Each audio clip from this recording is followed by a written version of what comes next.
Insistido aqui já há muito tempo que é hora de, já há muito tempo, baixar a bola, serenar os ânimos, esfriar um pouco as cabeças e tal. Aí o pessoal que controla o ar-condicionado aqui na Band achou que eu estava pedindo para baixar a temperatura do estúdio.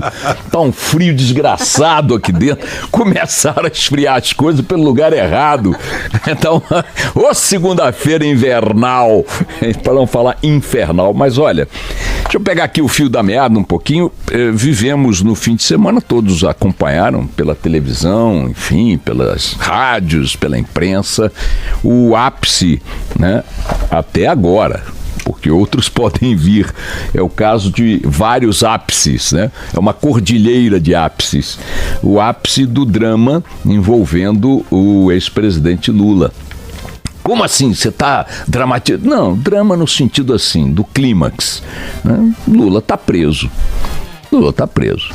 A figura inalcançável, a figura divina, mediúnica, a figura superior, o brasileiro mais honesto de todos, né? O cara que ninguém achava que poderia ser tocado por qualquer tipo de consequência decorrente de seus atos, está preso na Superintendência da Polícia Federal do Paraná, iniciando o cumprimento de uma pena de 12 anos e 1 mês de prisão.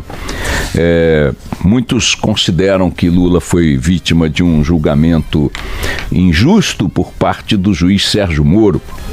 Só que o julgamento foi para uma instância superior e ali, por unanimidade, não só foi confirmada a condenação, como ampliada.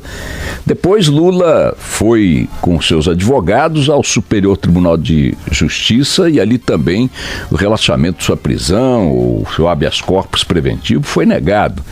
Depois foi para o Supremo Tribunal Federal e também ali o seu habeas corpus foi negado. Preventivo. Deu-se então o ato da prisão, que poderia ter esperado, como eu ponderei aqui, muitos outros juristas e tudo mais, poderia ter esperado os embargos infringentes, mas o juiz executor da pena entendeu que não estava obrigado pelo Código de Processo Penal a observar esta nova alternativa. Aqueles embargos dos embargos. Embargo dos embargos. Eu nem estou chamando de embargos dos embargos para não confundir a cabeça minha, principalmente. Mas, enfim, o juiz executor da pena entendeu que não estava obrigado pelo Código de Processo Penal a cumprir essa nova protelação, chamou, aliás, este recurso de patologia protelatória e determinou a execução da prisão, expediu a ordem de prisão e Lula, depois de fazer o que era previsível, resistir ali no sindicato, faz a missa, reúne a militância, bate bumbo e tal, entregou-se como era previsível que o fizesse. Registre-se aqui a maneira correta como as autoridades policiais conduziram esse impasse. Muita gente, inclusive jornalistas, defendendo que a polícia baixasse lá no minuto seguinte para capturar Lula a qualquer custo. E a pergunta é: que custo seria esse? Que cenas esse custo produziria ou exigiria? Seria o custo de cenas de conflitos campais, de tiroteios, bombas de gás lacrimogêneo, feridos, quiçá um cadáver tão conveniente a quem está jogando na radicalização, né? Imaginem um cadáver para ser exibido, não importa por que lado desse confronto extremo entre os que querem botar fogo pela direita, os que querem botar fogo pela esquerda.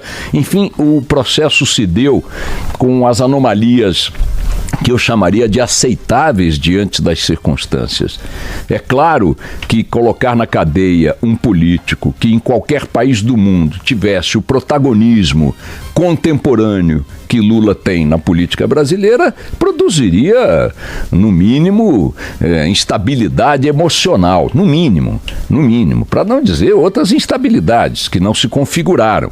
Mas esta de exacerbar os ânimos, atiçar as reações de um lado e de outro, é evidente que sim. Como se você pegar ali uma figura que é central na história recente de um país, nos últimos 30 anos, presidente 2 vezes, vitorioso vitorioso 4 vezes nas eleições para a presidência da República com seu poste Dilma Rousseff, por aí vai, e botar na cadeia o homem que foi o presidente da República com o maior índice de popularidade ao deixar seu segundo mandato, 80 e tantos %, a figura que é comparada por seus seguidores como a maior figura da política do Brasil em todos os tempos, o maior líder popular do Brasil em todos os tempos. Parte disso é verdade mesmo.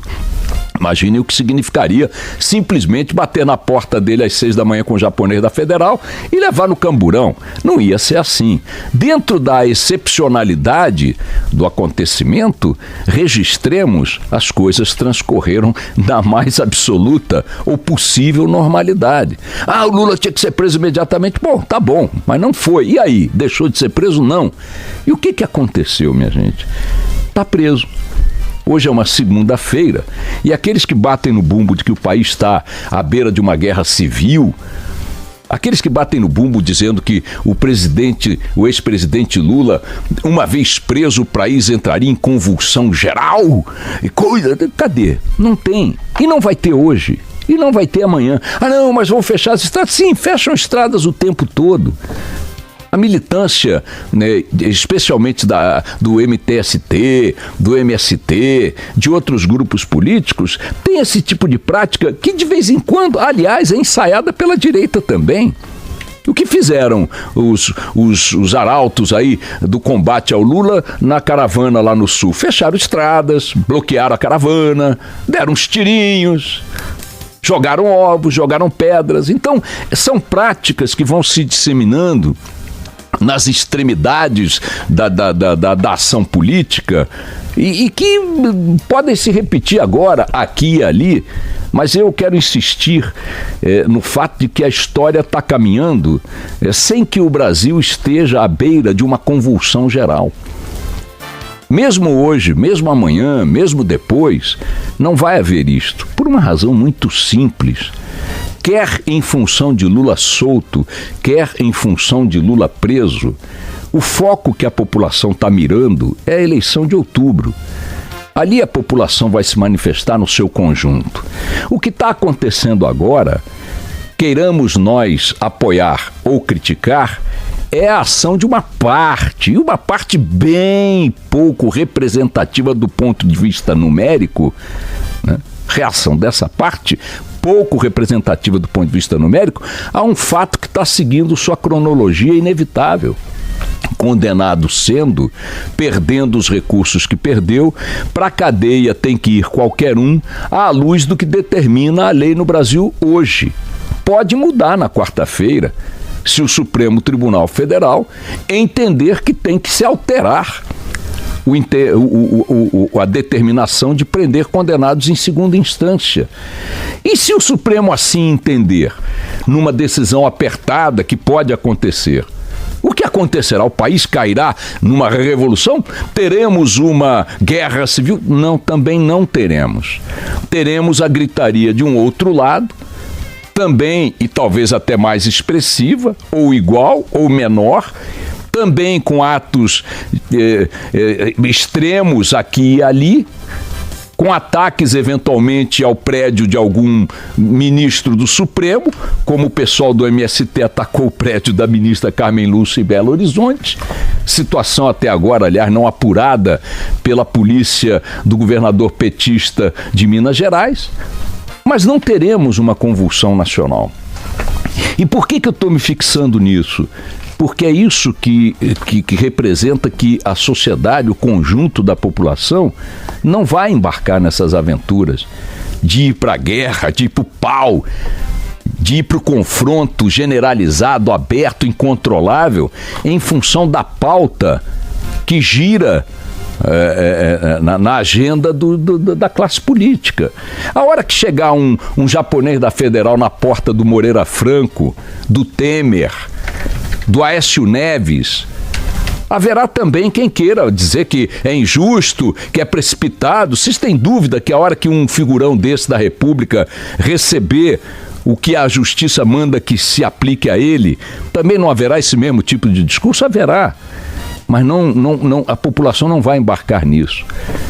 Não vai embarcar como não está embarcando. Vou fazer aqui um paralelo. Ah, mas o brasileiro não se mobiliza. E o que aconteceu em 2013? Cadê essas multidões? Vou chegar mais longe. Cadê mesmo as multidões que se mobilizaram pró e contra o impeachment? Cadê algo que se assemelha àquilo? Então não é verdade que a população não se mobiliza. Não é verdade que ela não vai para as ruas quando de fato entende que tem que ir. Até mesmo com bandeiras inespecíficas, como foi em 2013. Foram milhões e milhões e milhões de brasileiros nas ruas. Cadê? Se tornaram alienados? Abobaram-se? Desinteressaram-se da política? Não. O brasileiro jamais esteve tão interessado em política quanto está agora. E este conhecimento, este interesse, é que o está inspirando a não embarcar nessas canoas. Lula vai ficar preso até que o Supremo Tribunal Federal decida que deve ser solto, ou permanecerá preso se assim não decidir o Supremo Tribunal Federal, e a história vai continuar o seu curso. Ele será candidato se a justiça lhe conceder o direito à candidatura, e não será se a justiça não lhe conceder. E a história seguirá seu curso. E se Lula for candidato e vencer a eleição, fato que eu não acredito nem mesmo que ele se candidate, ou seja, nem mesmo com ele candidato eu acredito que a vitória eleitoral está assegurada, tenho sérias dúvidas quanto a essa possibilidade do já ganhou, que muitos acham que o Lula pode gritar. Se Lula for candidato, porque assim a justiça entender que deve ser, e se for eleito, porque assim a maioria do eleitorado entender que deve ser, o Brasil seguirá o seu curso. É muito importante a gente colocar em perspectiva histórica a crise que nós estamos vivendo, quer a econômica, quer a política. E se a gente olhar para o Brasil, e não precisa ir muito longe na história, se a gente pegar só o final do século passado para cá, especialmente o período da República, nós fomos o último país a merecer esse nome que aboliu a escravidão. Tivemos a nossa economia estruturada até o finalzinho do século retrasado na exploração de pessoas na forma escrava em função de sua cor. E não foi um fim da escravidão que redimiu os negros, não, que redimiu os escravos, não. Transformou-os em sub-brasileiros, como até hoje boa parte da população negra ainda é. Nós tivemos presidentes como Delfim Moreira que enlouqueceram no exercício do mandato. 2 outros morreram às vésperas de tomar posse, Rodrigues Alves, o avô do Aécio Neves, Tancredo. Nós tivemos um presidente que se suicidou, Getúlio Vargas, outro que renunciou, Jânio Quadros. Tivemos 2 impeachments, o do Collor, o da Dilma. Tivemos golpes militares, intervenções, ditadura, censura. Tivemos inflação de 70% ao mês, 70% ao mês. Tivemos confisco de poupança. O maluco do Collor foi lá e tomou o dinheiro das pessoas na mão grande. O nome disso era crise, o nome disso era o caos, o nome disso era o que vocês queiram chamar. E cadê o Brasil? O Brasil seguiu. Então é exatamente o que vai acontecer. Digo mais, isto que nós estamos vendo hoje tem muito bumbo, muita retumbância por 2 razões. Primeiro, porque os extremos gritam mais alto, sempre. Agem de forma mais histriônica, sempre. Gongórica, sempre. Teatral, sempre. Produzem cenas mais impactantes, sempre. É da natureza dos extremos. O cara ali que está indo levar o filho na escola, a dona de casa que está cuidando do dia a dia, o dono de casa que está cuidando do dia a dia, a mulher trabalhadora que está indo agora garantir o seu salário, o cara que está na fila do médico e tal. Raramente as pessoas, que somos nós, afinal de contas, produzimos a detonação de uma bomba atômica. A população não é composta por essas pessoas, não é motivada por essas ações. As pessoas não são extremistas, não gostam de andar nos extremos, nem na vida pessoal, nem na vida profissional, nem na vida familiar, nem na vida econômica. E são as franjas. Elas pautam o debate, e hoje mais ainda, Não só por conta dessa ebulição com que costumam operar, mas porque hoje estamos conectados, tudo que se faz é visível, tudo que se faz é transmitido, é divulgado, tudo que se faz ganha maior visibilidade do que jamais se ganhou, mas não significa que estejamos em um período histórico, dependendo do passo que dermos, o Brasil afundará no abismo. Esse é o discurso que eles querem implantar na nossa cabeça para se colocarem como protagonistas das nossas vidas, do nosso tempo, da nossa história e, acima de tudo, do nosso futuro. Se prender o Lula, o Brasil está acabado. Não está, o Lula está preso. Hoje o Brasil está seguindo para o trabalho como vai todas as segundas-feiras de manhã. E se prender o Temer amanhã? Nada, até menos acontecerá. E se prenderem o Aécio e o Alckmin? Nada acontecerá, nada. E mais, há uma discussão que é grande, não é pequena, envolve juristas, OAB, jornalistas e tal, apetrechados e tal, que dizem, olha, é um sistema de excepcionalidade, estão fazendo uma caça às bruxas, estão levando gente para a cadeia, sem considerar o que está na Constituição, o que está ali, o que está ali. E respeito esses pontos de vista, mas digo o seguinte, a soma dessas, chamemos, atipicidades, excepcionalidades, chamem do que quiser, a soma é uma soma que a sociedade apoia. À direita, à esquerda e ao centro. Pergunte aos extremistas de esquerda que estão pichando o prédio da Carmen Lúcia como reagirão se o preso for o Temer. Perguntem ao de direita como reagirão se o preso for o Lula. Vejam, há uma aceitação do resultado, mesmo com o Moro está radicalizando, o Ministério Público é tomado de torquemadas, não sei o quê, mas há uma aceitação quando o resultado é compreendido como um resultado que traz um avanço na luta contra a corrupção e contra a impunidade. O país está de saco cheio dessa história.